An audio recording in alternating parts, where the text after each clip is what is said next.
No se diga más por Top Latina. Miren, continuamos con la situación en Venezuela y para ello vamos a darle la bienvenida a dos amigos de la casa. Ellos son consultores políticos, Raniero Casoni y Vanessa Sánchez. Gracias por estar con nosotros. Buenos días. Gracias. No sé si venían, no sé si lograron escuchar nuestra conversación con Pablo Andrés Quintero, quien estuvo con nosotros acompañándonos desde Caracas. No sé si ustedes coinciden en esto que voy a comentar. Lo noté a él como, más allá de la objetividad que suelen tener los consultores, lo noté como escéptico en cuanto a la posibilidad de que definitivamente se dé una salida a la situación de Venezuela. ¿Ustedes coinciden en esto? Buenos días, gracias por el espacio para continuar hablando de este tema tan complejo de Venezuela y efectivamente tras una semana de las elecciones y donde han ocurrido hechos importantes y claves como no solamente ganar en todo el país, sino la demostración a través de las actas, lo que hizo el equipo de Edmundo González y de María Corina, de recolectar estas actas, digitalizarlas y ponerlas abiertas al mundo por centro de votación, por municipio, por parroquia y por mesa, lo que nos permite entender es que ya a estas alturas, hoy, a 8 días de la elección, no es CNE publiquen las actas porque ellos saben lo que ocurrió, lo sabe el plan de pública y lo sabe ya todo el mundo. Es si en este momento los países del mundo y en este proceso que está de negociación, que está vivo, es o se está en favor de la democracia y de los derechos humanos y de lo que cumple la Constitución y la voluntad de los ciudadanos. Más del 67% de los ciudadanos votó por Edmundo González con una diferencia de 35%, o se está en favor de una dictadura de facto. Ahorita sí es complejo el tema ciudadano de las protestas, pues evidentemente ellos tienen las armas y de este lado, aunque lo que ocurrió el lunes que fueron los sectores populares de manera espontánea, que salió el oeste, que salió la base electoral chavista, que en algún momento apoyó el proceso revolucionario y dijo ya basta y tumbaron símbolos importantes como las estatuas de Chávez, pues eso nos dice que adentro hay un mar de fondo que tal vez no podemos ver completamente. Recibíamos ayer la información de 70 militares presos, lo que publicó el periodista chileno que estuvo preso, que incluso no solamente las bases de misiones, como se demuestra en los resultados electorales, donde ganó ampliamente la oposición, que eran lugares donde ganaba prácticamente al 100% el chavismo, sino que incluso en recintos militares ganó Edmundo González. Entonces, ahorita la situación es, evidentemente, nosotros no tenemos las armas, el pueblo venezolano no tiene las armas, y es un pueblo que ha demostrado una vocación cívica, una vocación democrática para salir de esto. Entonces queda, ¿qué puede hacer la comunidad internacional y cuáles son esos aliados? ¿Cómo juega esa comunidad internacional dentro de este proceso de negociación para buscar una salida que se tienen 6 meses hasta enero para conseguir abrir una puerta de atrás por la cual pueda salir Maduro? Y esa puerta de atrás puede ser, o bien sea una salida negociada a través de una amnistía, puede hacer a través de la cárcel, o con un complejo de presiones que permitan que se dé esa salida. Ahora, sin ese proceso de negociación no se tiene, que es lo que veníamos conversando con Raniero, si en ese proceso de negociación no hay un factor de poder más fuerte, porque actualmente el símil de Venezuela es un país secuestrado. Es como un banco que está secuestrado, están las armas, todo el mundo ya vio el secuestro, todo el mundo vio el robo, pero adentro está la gente sin armas. Y desde afuera hay una comunidad que vio el robo, han visto que están matando, que están violando los derechos humanos, que están torturando, pero tú no puedes negociar con alguien que está adentro, que tiene las armas, si desde afuera tú no pones una fuerza mayor que los obligue a ellos a levantar las armas y salir.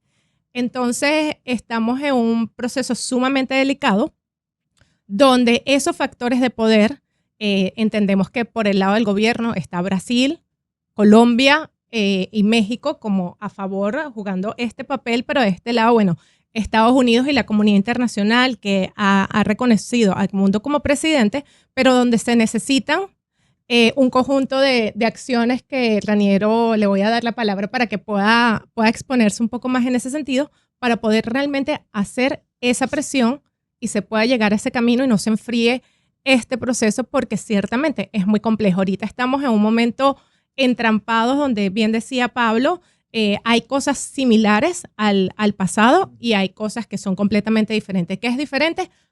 Una amplia mayoría de la oposición se ganó, se demostró que se ganó, pero no se tienen las armas y todavía no se ha quebrado por completo internamente el poder y bueno, entonces ahora, ¿qué es lo que se hace allí para quebrar ese poder?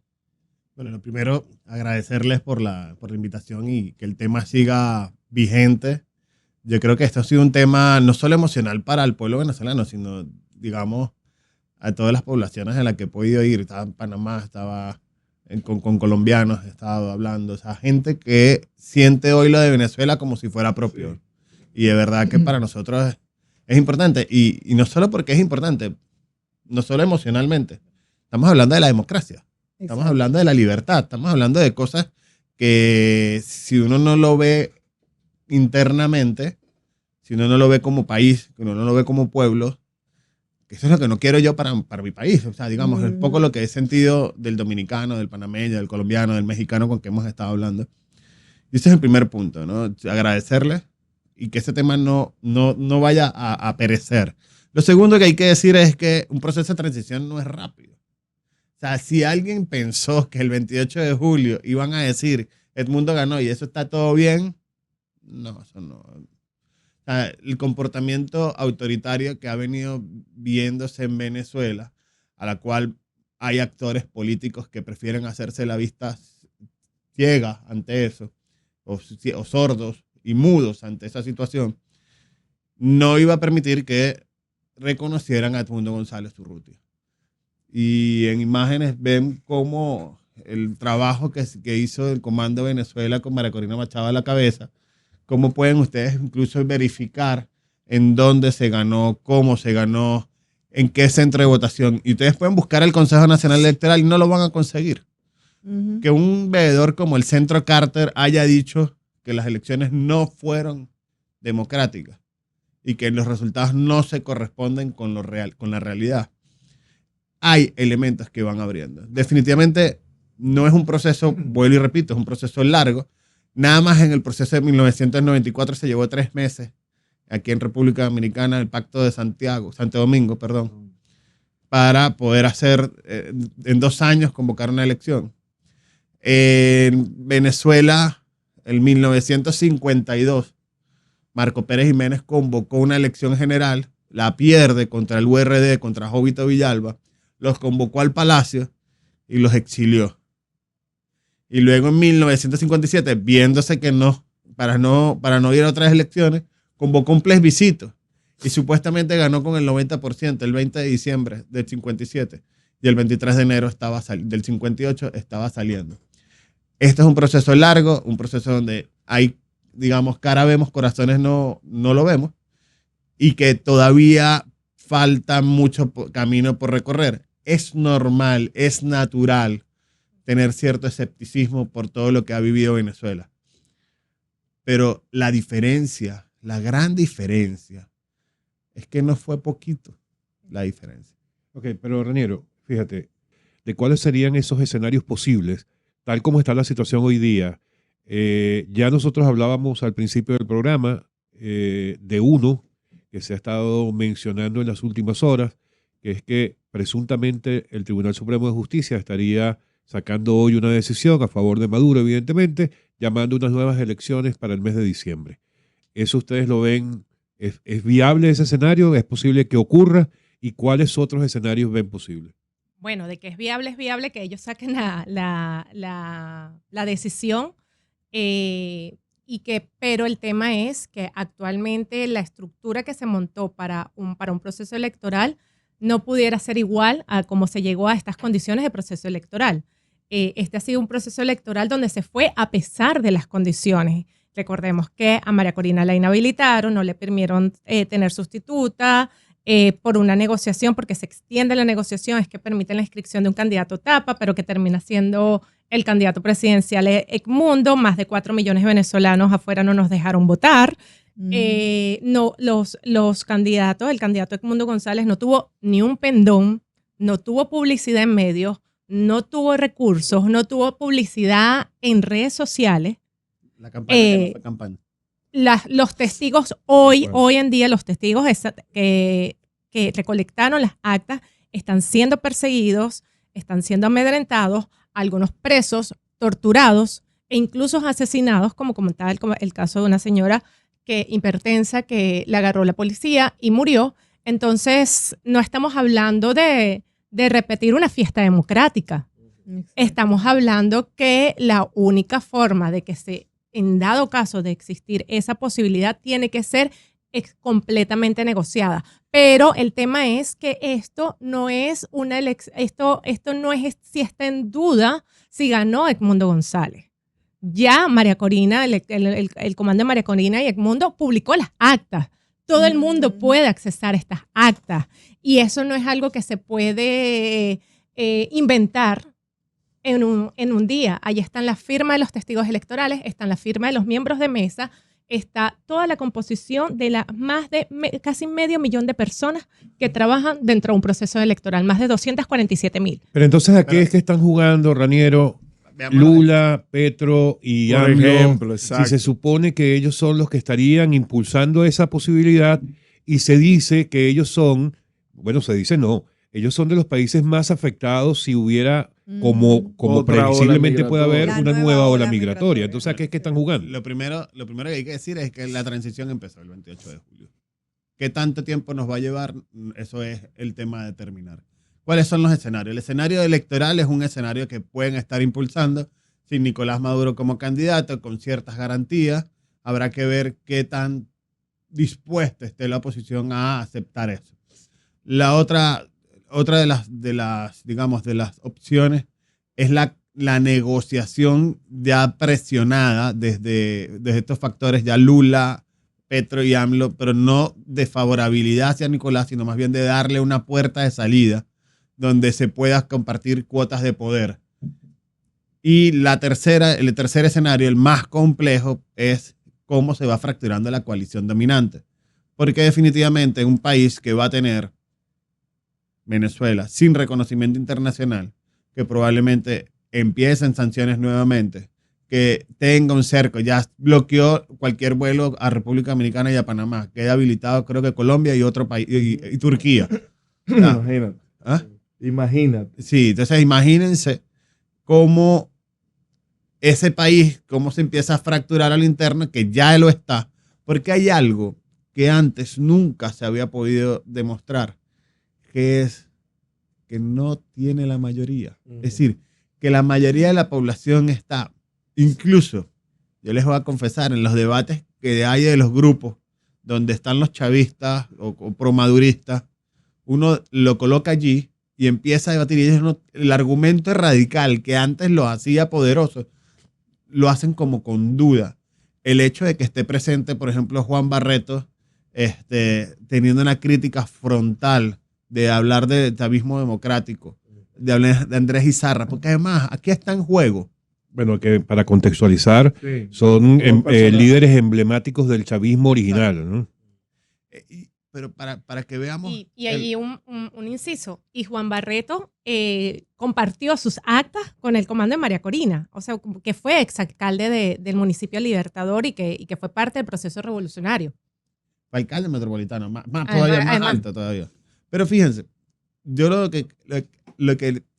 digamos, lo más importante de esto es, Venezuela está subsumida ahora mismo en que si no hay una solución pacífica en los próximos 4 meses, se puede aumentar, estamos hablando de 3,5 millones como mínimo del éxodo venezolano. ¿A dónde va a afectar? 4 meses, Raniero. Pero eso te iba a ¿Tú preguntar, ves que si esto duran... tan extenso? Sí, exacto. Es que- que si las personas van a poder soportar 4 meses de lucha, de manifestaciones en la calle, porque Depresión, ya de depresión. arrestos, de persecución. Ya tenemos una semana y yo creo que ya estamos al límite. Es que tengamos claro dos cosas. Esto no es un tema de legitimidad en la calle. Particularmente, tienes dos visiones. María Corina tiene dos opciones. O saco a la gente a la calle y hay muertos, Como sin ya los hay. sin ella llamarlo. Sí. Que sin ella llamarlo, el lunes la gente salió. O sigo generando presión desde afuera. Ojo, esos muertos no son solo de Maduro. No. Estos muertos también será de la comunidad internacional que no ha generado presión. Lo Exacto. suficientemente presión. O sea, Exacto. esto no estamos hablando de condiciones normales. Estamos hablando de, es la puerta hacia la democracia y hacia la libertad que está afectando a todos y cada uno de los países de la región. Porque Venezuela ha exportado grandes profesionales a otros países, pero también ha exportado la delincuencia que se Sí, formó claro. con ellos. El tren de Aragua, que hoy es internacional, es gracias a esto. Entonces, en una crisis económica como la que se vive en Venezuela, por eso digo 4 meses, porque en estos 4 meses van a ser determinantes. Yo no estoy siendo optimista decirte, no, la semana que viene. Nos pasemos claros. O sea, esto es un proceso donde quizás no veas la gente en la calle, pero la presión se vive por dentro. ¿Por qué? Por la falta de comida, por la situación interna, por la represión, por el temor, porque esos militares también sienten, también padecen. Sí, lo más probable es que vengan momentos muy duros, que vengan saqueos, si Estados Unidos presiona con las sanciones, o ya de por sí el 80% de la población venezolana es vulnerable y no tiene acceso completo a alimentos, una economía dolarizada donde el bolívar pierde valor y las personas dependen mucho de las remesas, de lo que se le envían de los familiares que tienen afuera. Mi sobrina me escribió el día lunes, tía, por favor, sácame ya del país. No soporto esto.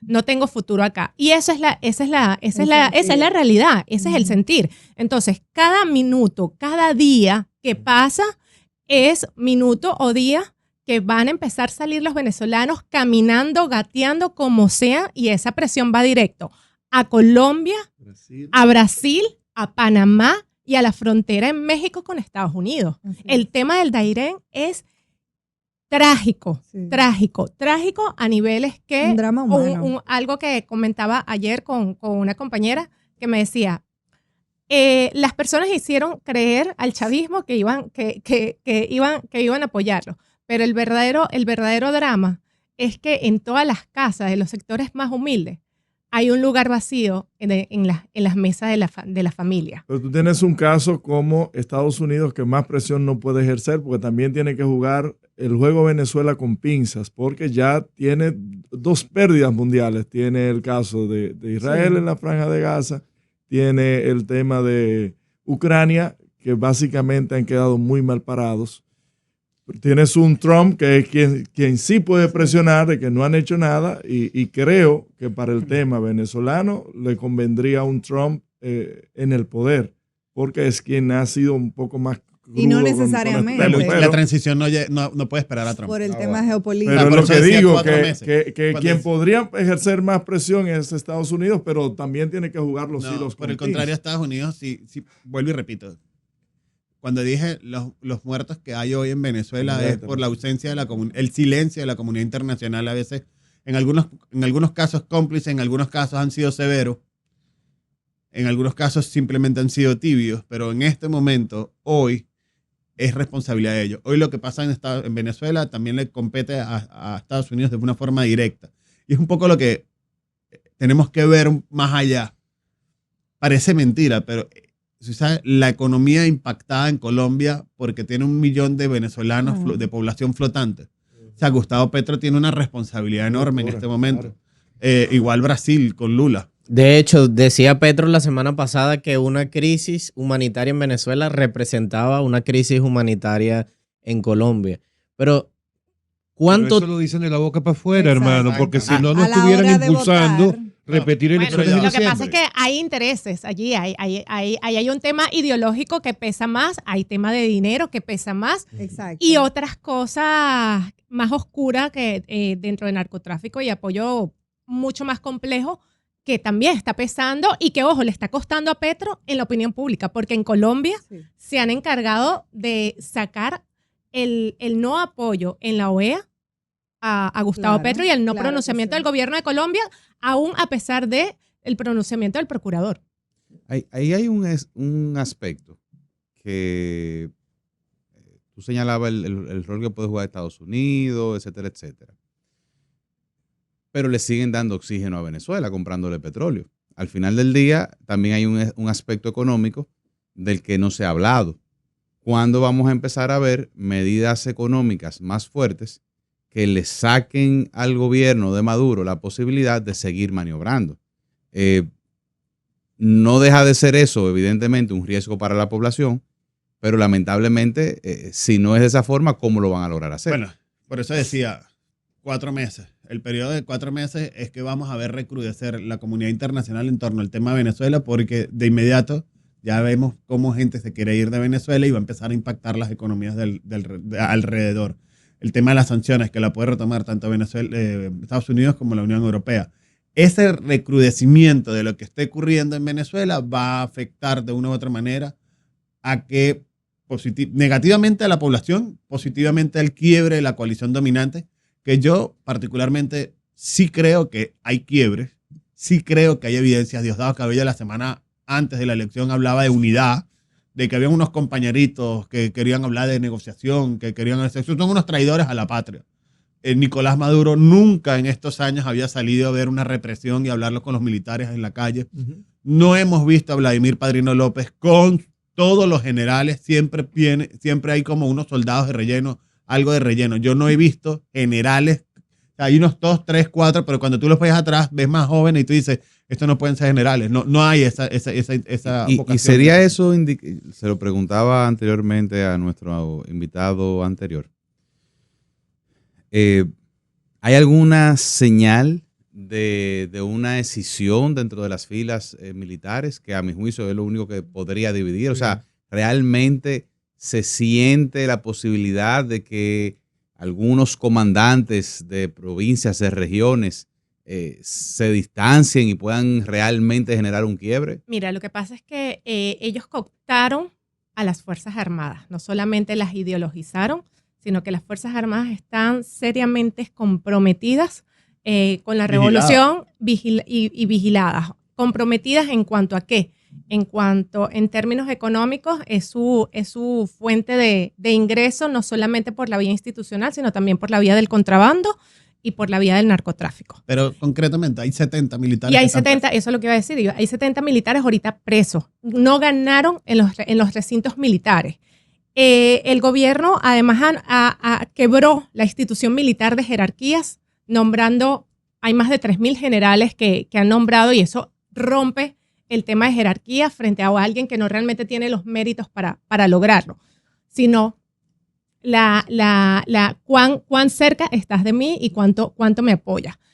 Evidentemente esto va a requerir mucho más y yo, esta es la parte que le comentaba a Raniero, que si no hay lamentablemente una mayor presión externa que quiebre por completo a las Fuerzas Armadas, que es el pilar que se requiere que se rompa, pues esto puede alargarse lamentablemente para el pueblo venezolano y van a sufrir las consecuencias los países hermanos que están en frontera con Venezuela. Me gustaría que hablemos un poquito de cómo se daría esa transición democrática pactada, donde se pudiera negociar con los altos funcionarios y miembros del ejército, pues una salida, pudiera ser una amnistía, un asilo, y tomando en cuenta cómo el tema del petróleo es complicado a la hora de tomar decisiones ante la ONU, ante el Consejo de Seguridad de la ONU o cualquier otro consejo de la ONU, cuando, por el petróleo hay muchos países que se abstienen o no toman las decisiones a favor de la democracia. La posición poco inteligente que tuvieron Nicolás Maduro, si ellos hubiesen pactado en la negociación, una vez dicho los resultados de Edmundo González, hubiesen podido pactar quedarse en el poder, o sea, es decir, el ministro de Defensa me quedo, manejo, así como hizo Pinochet, manejo cuota del petróleo directo, y así construir ese paso. La huida hacia adelante ha aumentado, ha disminuido su costo transaccional, es decir, Exacto, menos ¿por qué? beneficios. Porque su reputación, por ejemplo, vamos a hacer unas nuevas elecciones, no hay credibilidad. Claro, ¿Cómo hay? claro. O sea, es difícil No hay para la garantía. comunidad internacional decir, no, pero nos queremos quedar en el poder. Es que si te quedas en el poder, mira todo lo que hiciste. O sea, es complejo. Quizás hay dos personajes que a mi modo de ver pudiesen generar una transición, o sea, que pudieran ser actores claves de movilidad. Nicolás Maduro fuera, digamos, no tiene peso político si no es presidente. Diosdado Cabello tiene un peso del manejo militar, hay que considerar, estar atento a lo que él pueda hacer. Jorge Rodríguez es el operador político del Partido Socialista Unido de Venezuela y es el que opera todo lo que está ocurriendo. Y habría un tercer personaje que es Padrino López, que tiene 11 años de ministro de Defensa, que se los elevaron incluso a categoría de vicepresidente de la República, por decirlo de algún modo, y que también tiene un factor. La amnistía es una opción. La salida es otra opción. Pero ¿saben qué es lo más delicado y por qué la coalición dominante va a empezar a romperse? Porque hay gente como Héctor Rodríguez que sueña con ser presidente de la República, como Rafael Lacaba, como Víctor Clark, jóvenes que de una u otra manera han venido creciendo y que quieren continuar con el legado de Chávez, porque lo que están haciendo Qué ellos, barbaridad. lo que está haciendo Nicolás Maduro en este momento es acabar con el legado de Chávez, legado que a mí particularmente no me gusta, o sea, no me vale, o sea, pero a ellos sí. O sea, que tú sabes lo que hayan roto las estatuas de Chávez y que no fue la clase media, fueron las clases populares que Héctor Rodríguez en algún momento dijo que no quería darle educación porque se volvían se aburguesaban y iban a votar en contra de la revolución. Bueno, esas fueron las que salieron a votar, a romperlo. Entonces, ese legado que a ellos les interesa mantener, y yo aprovechaba que en Panamá está María Isabel Rodríguez de Chávez, y yo le decía, es el legado del esposo, de tu ex esposo, es el legado del papá de tus hijas. O sea, y además, esto es un llamado también a las hijas. O sea, están acabando con el legado de quien fue su papá. Un legado. Fíjense cómo Cristina Kirchner incluso lo dijo, que hay dos cosas interesantes que de su discurso. Uno, cuando llama que entreguen las actas por el legado de Chávez. Y dos, que le agradaba, le alegraba saber que la líder de la oposición había salido, porque en la clandestinidad pueden pasar muchas cosas. O sea, ella está reconociendo que en Venezuela hoy hay una dictadura. Y mira quién. Y mucho se ha hablado de dictadura, pero también cuando uno contacta a periodistas, colegas periodistas, a líderes políticos en Venezuela, lo que se habla precisamente de la clandestinidad es lo que está pasando que no se ve en los medios. La persecución casa por casa, las alcabalas donde detienen gente, transeúntes que van caminando y le quitan los celulares para revisar si tienen contenido en contra del gobierno, la persecución que se está haciendo a través de las redes sociales, que incluso ha impulsado a los periodistas a bloquear, a poner privadas sus cuentas en redes sociales, a quitar fotos de perfiles para poder compartir con las audiencias. ¿Cómo se puede en este trayecto que queda y en el que tú vislumbras un periodo largo de transición, qué queda en este proceso? ¿Podrá la clandestinidad, podrá la gente seguir protestando por las redes sociales? ¿Cómo se puede enfrentar eso? Mira, yo creo que hay que elevar esto más allá de los dirigentes políticos que están llevando esta lucha y hacerla mucho más grande con la comunidad ciudadana. Entendemos que en Venezuela no hay libertad de prensa, que hay mucha censura, que hay bloqueos a páginas, que han cerrado medios de comunicación, y creo que también es un momento de rebelarse por todos lados ante lo que está sucediendo. Es peligroso, pero tampoco, pueden meter a 7 millones de venezolanos presos. Tampoco les da para tanto. Entonces, el apoyo que estamos haciendo los de afuera, familiares, amigos, es verdad, mucha gente se entera por las redes sociales y le digo, mándame la información que yo sí puedo publicar, yo sí puedo hacer, yo sí puedo decir. Y si hay miedo, si hay cierto miedo en el país, pero también hay personas que se le están jugando. Entonces, yo creo que en la medida que haya solidaridad y no se deje solo a lo que están luchando y se pueda de algún modo rebelar ante esta situación, va a ayudar también a la presión, porque ya también es completamente evidente, aunque los medios digan otra cosa y no les permitan hablar de régimen, no permitan que María Corina salga, pues eso a lo largo de la campaña rompió con todo porque la gente se comunicaba por redes sociales, por WhatsApp, por Instagram, por TikTok. Si tú miras TikTok, que lo estudié para la campaña de Edmundo y de María Corina, igual que todo lo que publicaba Nicolás Maduro, hice un estudio al respecto. La gran batalla, el gran ring de las elecciones en Venezuela fue Instagram y TikTok. Y en TikTok encuentras una cantidad de infociudadanos que están diciendo lo que no están diciendo los medios, que han encontrado allí a través de un algoritmo abierto poder demostrar todo lo que está pasando en el país. Las vistas de María Corina llegaban a 8 millones, 2 millones en un día con Una un red video. social china, ¿eh? Sin publicidad. Ok, Vanessa, anoche Maduro ya le pidió a sus asesores que le presenten propuestas para precisamente limitar Instagram y TikTok. Fíjate, hay algo, Hannah Arendt decía, que la política es el espacio común por medio del cual uno construye el lenguaje. El espacio común que uno construye por medio del lenguaje.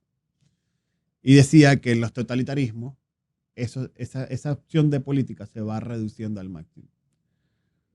Hoy en Venezuela cada vez vamos a sentir ese tema totalitario.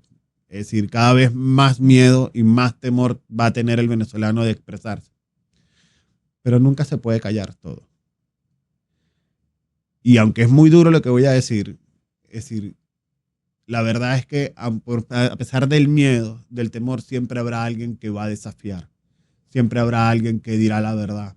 Siempre habrá ese grito que estará al lado. Y el padecimiento lo tienen todos. Porque algunos me dirán, bueno, en Cuba pasó algo similar. No, en Cuba había una gran diferencia. Cuba nunca conoció la libertad. En su historia política nunca conoció la libertad, nunca conoció la democracia. En Venezuela sí. Y hoy los cubanos, la mayoría, fueron a países muy representativos. Pero estamos hablando de 7 millones de venezolanos que están afuera, que te están contando cómo se vive afuera, que te están diciendo cómo es la calidad de vida diferente. Y que muchos de ellos que están en Venezuela salieron a visitarte alguna vez y vieron, ay, pero qué diferencia es vivir en democracia, que yo puedo decir lo que siento. Y yo digo 4 meses como un periodo, puede ser 2 semanas, puede ser 1 semana, pero este es un conflicto que apenas, yo no diría conflicto, esto es una transición que apenas inicia y que puede desembocar en un proceso democrático posterior, porque también una transición puede ser un endurecimiento a mayor represión, mayor dictadura, pero no lo veo posible. ¿Saben por qué? Porque es como una organización donde el jefe, como líder, se ha equivocado 25 veces. Pero errores fatales, errores de novatos, errores. ¿Qué hace sus empleados? Empiezan a sabotear, o sea, empiezan a no sentirse comprometidos, empiezan a no sentirse con identidad, o sea, el líder ya no es líder, es jefe, simplemente me está pagando. Entonces, eso desanima a tu equipo, desanima a tu gente, y empiezan como a ver hacia los lados, buscar opciones, ver alternativas. Eso es lo que está viendo Nicolás Maduro hoy. Por eso desde que perdió la elección no ha descansado. Ustedes ven los rostros de ellos. Sí. Vean los rostros. O sea, ellos están continuamente en reuniones, en negociaciones, en tratar de mantener la tropa unida. Porque fue muy contundente la derrota. Por eso digo que son 4 meses. Y la mejor opción, como ha sido a mi modo de ver, muchos decían, pero que María Corina saque todo el mundo a la calle.